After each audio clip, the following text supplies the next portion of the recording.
A very good afternoon. You're watching the midday news on Rajya Sabha television, where we get you the biggest developing news stories at the top of this hour. I'm Aishwarya, and these are the headlines. Prime Minister Modi leaves for Japan to attend annual summit with Prime Minister Shinzo Abe. Says island nation is New Delhi's most trusted partner in its economic and technological modernization.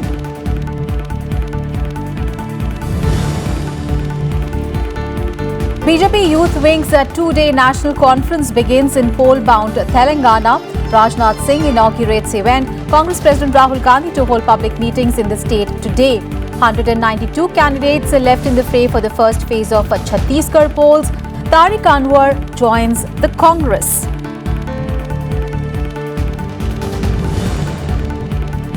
Great need to rethink and redefine development, says Vice President Venkaiah Naidu at ceremony to give away Earth Heroes Awards.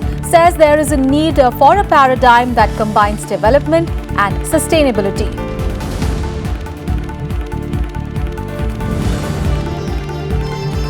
Ousted Sri Lankan Prime Minister Ranil Wickremesinghe seeks emergency parliament session after President Sirisena sacks him in dramatic dismissal. Mahinda Rajapaksa sworn in as the new Prime Minister. US urges parties to follow Constitution.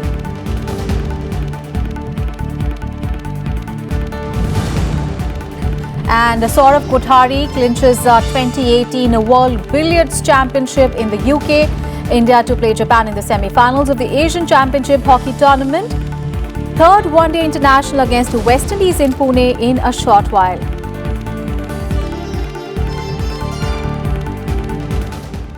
The biggest story this afternoon, Prime Minister Narendra Modi has left Japan to attend the annual summit on 28th and 29th of October. And ahead of his visit, the Prime Minister described India and Japan a winning combination and said that the island nation is New Delhi's most trusted partner in its economic and technological modernization.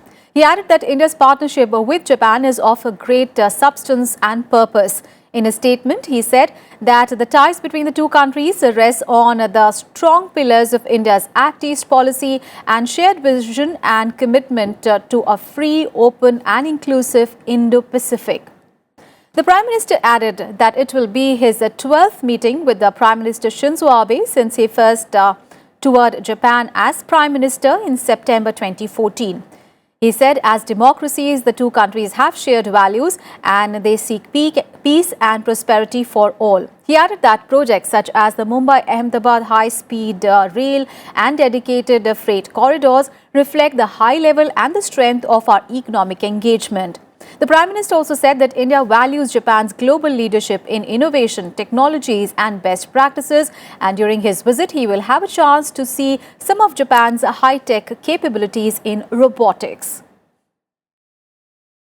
Well, the focus of the annual summit between Prime Minister Narendra Modi and his Japanese counterpart Shinzo Abe will be to boost cooperation in the Indo-Pacific region, also carry out joint infrastructure projects in third countries and find ways to further enhance economic and defence ties. Here is a report. Prime Minister Narendra Modi will hold a summit meeting with Japanese Prime Minister Shinzo Abe in Tokyo on October 29th. In the annual India-Japan summit meet, both leaders are likely to discuss ways to enhance economic ties between the two countries, along with framing of a joint strategy for balance of power in the Asia-Pacific region. In a first, the armies of the two countries will participate in a joint military drill in Mizoram next month. The Army, the Navy and the Air Force have Army-to-Army talks, Air Force-to-Air Force talks and so on. Our civilian side in the Ministry of Defence has these talks. We have regular exercises with all three services and the Coast Guard. The first army exercise will actually be taking place while this summit is on, from the 29th of October onwards. That's the first time the armies will exercise. And of course, as you know, Japan is a partner for us in the Malabar exercise. The summit meeting is expected to usher in a new era of bilateral cooperation between India and Japan. Both countries will also discuss undertaking infrastructure projects in countries in Asia and Africa in a trilateral framework, a move that is set to reduce dependence of developing economies on China. Have a specific example in Sri Lanka where India, Japan and Sri Lanka are working together on an LNG terminal. This is already an ongoing project. So I would certainly say that the two leaders will discuss how we can collaborate in a similar fashion, perhaps in other countries in our neighborhood or in our near abroad. Let me broaden it, because we are now defining our neighborhood as a neighborhood defined by our oceans and not necessarily by land. Key decisions on defense cooperation is also expected in the summit-level talks, particularly about Japanese-class submarine and the US-2 amphibious aircraft. So discussion is ongoing. Last year it was said that, if I remember correctly, something like this possible purchase is symbolizing friendship between Japan and India, something like that. So it means that two governments, two leaders have interest in possible purchase of US2. So discussion is now ongoing. I hope some progress will be made. The two leaders are also expected to deliberate on regional security situation in the Korean Peninsula and terrorism, among other issues. Artificial intelligence, big data, development of unmanned ground vehicles and robotics will also feature in the talks. In a special gesture, Prime Minister Narendra Modi will be hosted by his Japanese counterpart for a private dinner at his holiday home in Yamanashi on Mount Fuji on October 28th. This will be 12th meeting of Prime Minister Narendra Modi with Japanese Prime Minister Shinzo Abe, and they have developed fantastic convergence on issues of global importance as well as bilateral interest. And that is why Japan is now one of the major pillars of India's foreign policy. Akhilesh Suman for Rajya Sabha Television with camera person Kawaljit in Delhi. And on to some other news, Rajya Sabha Chairman M. Venkaiah Naidu has issued guidelines for the study tours of parliamentary committees. And as per the guidelines, parliamentary committees under Rajya Sabha will not be allowed more than 2 study tours in a year. The duration of a study tour cannot exceed 5 working days. The duration of all tours undertaken by a parliamentary committee in a year cannot exceed 10 days. According to the guidelines, committee meetings and discussions should take place in Delhi and not on tour. Parliamentary committees can tour any place for the on-spot study. The guidelines also say that committees should refrain from holding meetings in hotels. On to some other news. The government has ordered telecom companies to stop using Aadhar for the electronic verification of existing mobile phone customers and for issuing new ones. Remember, the Supreme Court had last month in a landmark verdict restricted the use of Aadhar by private entities in the absence of a legal provision. The Department of Telecom issued a detailed instruction to the telecom companies and asked them to submit report compliance by 5th of November. Also, it permitted the use of physical Aadhar card for giving new connections, provided the customer voluntarily offers it. It further noted that the telecom industry had suggested an alternate digital process for KYC of mobile subscribers. The department has asked the service providers to ensure the readiness of their systems and offer the proof of concept of proposed digital process by 5th of November for approval.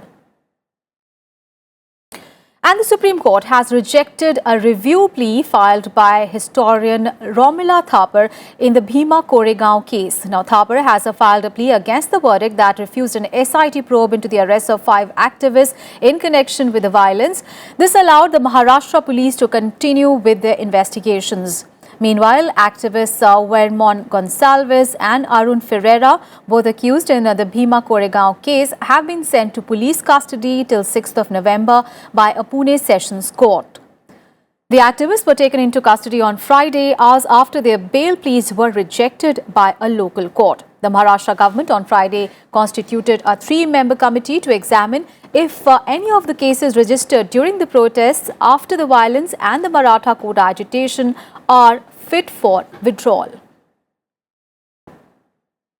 And the Supreme Court appointed amicus curie has said that 12 special courts set up to try lawmakers exclusively have not been constituted on a uniform pattern. He said that there is a need to raise the number to 19 for trying cases at the sessions level. The apex court has also been informed that another 51 such courts are required for magisterial trial cases.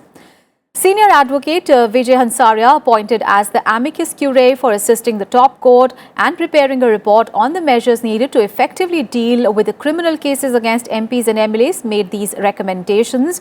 And another suggestion is that all the high courts may be directed to assign criminal cases pending against MPs and MLAs to the special courts, depending on the place of occurrence of the offence, the residence of the witnesses and other such considerations. The amicus further said that the special courts were constituted to exclusively deal with all cases, including complaint cases against MPs, MLAs, including the former ones, irrespective of the fact as to whether the same was committed when the concerned lawmaker was holding the said office. Presently, 12 special courts have been constituted in 11 different states or union territories, having territorial jurisdiction over cases pending in the entire state or union territory.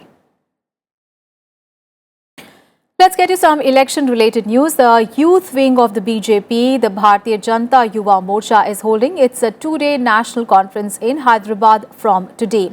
Union Home Minister Rajnath Singh inaugurated the event a short while back. The event is being attended by delegates from different parts of the country. BJP Chief Amit Shah will address a massive public meeting on 28th of October, which is the concluding day of the event.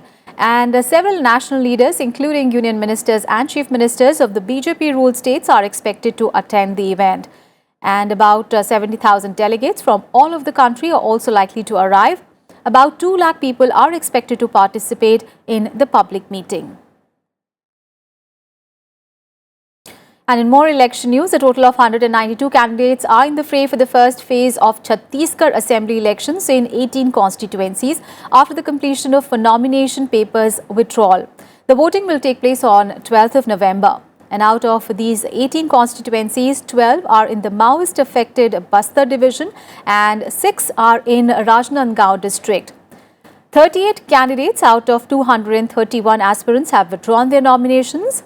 And the highest number of 30 candidates are contesting from Rajnandgaon constituencies, whereas the lowest number of 5 candidates each are in Bastar and Kondagaon seat.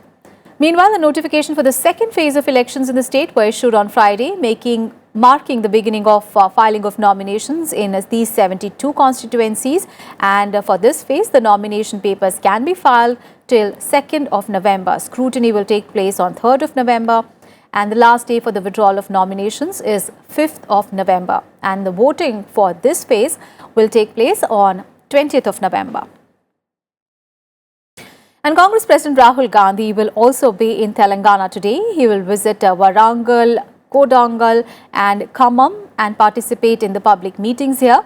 He will also hold a meeting with the leaders of Kothaguden, Khammam and Mathabubabad. Assembly polls are due in Telangana on 7th of December. And nearly a month after quitting the Nationalist Congress Party, Tariq Anwar joined the Congress Party after meeting Chief Rahul Gandhi in New Delhi today. Anwar, along with his supporters, met Rahul Gandhi at his Tughlaq Lane residence and he was welcomed into the party's fold. The former MP from Qatar Lok Sabha constituency would make a formal announcement of his joining the Congress Party later in the day. Anwar announced that he was quitting the NCP and was also giving up his Lok Sabha membership on 28th of September. A former president of the Congress's Bihar unit, Anwar formed the NCP in 1990s along with the Pawar and the late P.A. Sangma, opposing Sonia Gandhi taking over as AICC president. The party thereafter allied with the Congress at the national level and also in Maharashtra. News from Jammu and Kashmir. The Chief Electoral Officer of the state on Friday issued notification for the conduct of the second phase of panchayat polls in Jammu and Kashmir. The last day for filing nominations is 2nd of November and the scrutiny of nominations will be held the following day. The last day for withdrawal of candidature is 5th of November. While the polling, if necessary, will be from 8 a.m. to 2 p.m. on 20th of November. Counting of votes will be held the same day unless notified otherwise, and the election process shall be completed before or on 17th of December. The BJP and its allies within the NDA have arrived at a seat-sharing agreement in Bihar. The decision was made after a meeting of BJP President Amit Shah and Bihar Chief Minister and JDU Chief Nitish Kumar in New Delhi. Amit Shah announced that the BJP and JDU will contest equal number of Lok Sabha seats in the state. He also gave an assurance that Ramvilas Paswan's LJP and Upendra Kushwaha's RLSP will be given a respectable number of seats to contest. He said that the announcement on the number of seats contested by every party will be made in the next 2 to 3 days. BJP, JDU, LJP and RLSP are the NDA partners in Bihar, which has 40 Lok Sabha seats. And Amit Shah has asserted that all the allies are together and that they will win more seats than what they did in the 2014 general elections. JDU और भाजपा दोनों एक समान सीटों पर लड़ेंगे और बाकी साथियों के लिए भी सम्मानजनक जगह रखकर सीटों का बंटवारा फाइनल करेंगे। जहां तक सीटों के नंबर का सवाल है, 2-3 दिनों में हम नंबर को घोषित करेंगे और सभी साथियों से चर्चा में एक सुर उभर कर आया है कि 2019 के चुनाव में मोदी जी के नेतृत्व में फिर से एक बार केंद्र में प्रचंड बहुमत के साथ भारतीय जनता पार्टी की सरकार बनेगी। जेडीयू और भाजपा बराबर सीटों पर लड़ेगी और बाकी लोगों की सीटों की संख्या के बारे में अंतिम दौर में बातचीत चल रही है और इसके बाद जो निर्णय होगा, जैसा कि उन्होंने बताया, 2-3 दिनों के अंदर नंबर ऑफ सीट्स की घोषणा हो जाएगी और एक बार नंबर ऑफ सीट्स की घोषणा हो जाएगी तो कौन सीट किस पार्टी के उम्मीदवार लड़ेंगे, इसके बारे में आपस में बातचीत करके फैसला हो जाएगा। इन सब चीज़ों में ज़्यादा वक्त नहीं लगेगा। And BJP President Amit Shah is in Kerala today. He inaugurated the BJP district office building in Kannur earlier today and he will later travel to state capital Thiruvananthapuram where he is scheduled to take part at a function in Varkala. He will also stay overnight in the state capital and hold consultations with various BJP and Sangh Parivar leaders. And Vice President M. Venkaiah Naidu has said that development and conservation are not mutually exclusive goals. Speaking at the presentation ceremony of the Earth Heroes Awards instituted by the Royal Bank of Scotland, the Vice President said that sustainability should be the core of our development philosophy. He also applauded India's firm devotion to the cause of conservation and sustainable development, especially the gains made by the country in the field of renewable energy. Nature has inexorable laws. If we have to survive, we need to nurture, to protect and nourish us. That is why the ancient sages have called the earth as Dharitri, or the one who sustained us. We have to take care of it so that it takes care of us. Today we face threats to our survival as a planet on a scale that was never before anticipated. This beautiful, fertile, abundant planet of ours is at great risk. Unchecked and unbalanced development, rapid and wasteful extraction and consumption of natural resources, thoughtless waste disposal, excessive use of fossil fuels and rapid deforestation are ravaging this planet. And External Affairs Minister Sushma Swaraj will be on a 4-day visit to Qatar and Kuwait from Sunday. Sushma Swaraj will have engagements on the 28th and 29th in Qatar, while on the 30th and the 31st she will be in Kuwait. During her visit to Qatar, the External Affairs Minister will interact with her counterpart and will also call on Emir of Qatar, Sheikh Tamim bin Hamad Al Thani. She will also interact with the Indian community in Doha. During her visit to Kuwait, Sushma Swaraj will hold a bilateral meeting with her counterpart and also call on the Emir of Kuwait and interact with the Indian community. Now, this will be her first visit as the External Affairs Minister to both the countries. The visit is with the aim of enhanced engagement with the Gulf region, which is India's extended neighborhood. And our big story coming in from Sri Lanka. According to news agency AFP, Sri Lanka President Maithripala Sirisena has suspended Parliament amid the political crisis in the country. The move comes a day after he sacked Prime Minister Ranil Wickremesinghe after his party UPFA quit the government. In a dramatic move, Mahinda Rajapaksa was sworn in as the new Prime Minister. Sirisena's UPFA quit the ruling coalition, capping months of rising tensions between the president's bloc and Vikram Singh's UNP. Sirisena, along with some UPFA lawmakers, including from the SLFP party, had formed a coalition government with Vikram Singh's UNP soon after Sirisena unexpectedly defeated a former ally Rajapaksa in the presidential election in January 2015. News from the United States. Donald Trump, a supporter in southern Florida, was charged on Friday with sending pipe bombs to critics of the president, including Barack Obama and Hillary Clinton. DNA fingerprints and pings from a cell phone tower led the authorities to an auto parts store parking in South Florida, where they arrested Cesar Sayok in Florida, and he faces 5 charges, including mailing explosives and threatening ex-presidents. The arrest brought to an end the 4-day nationwide manhunt for the alleged mailer of over a dozen suspected pipe bombs to prominent critics of President Trump. Meanwhile, Trump said that the acts were despicable and have no place in our country. 14 items have been sent in the recent days to figures including Obama and actor Robert De Niro. The incidents come less than 2 weeks before the U.S. midterm elections. He may have been appears to be a partisan, but that would be determined by the facts as the case goes forward, and I'm not able to comment on that. This is very much an active and ongoing investigation. We do believe that we've caught the right guy. But we also know that this is an ongoing investigation and there's a lot of work still to be done, which means there's still plenty of unanswered questions. We'll do last question. All the sporting action now. India's Saurav Kothari won the 2018 World Billiards Championship title in United Kingdom. Kothari defeated Peter Gilchrist of Singapore to clinch the championship. Former national and Asian billiards champion Kothari was unable to win the coveted World Billiards crown on 2 occasions in the past 2 years, including a loss to Gilchrist in the 2016 final in Bengaluru. But this time he made no mistake to lift the title.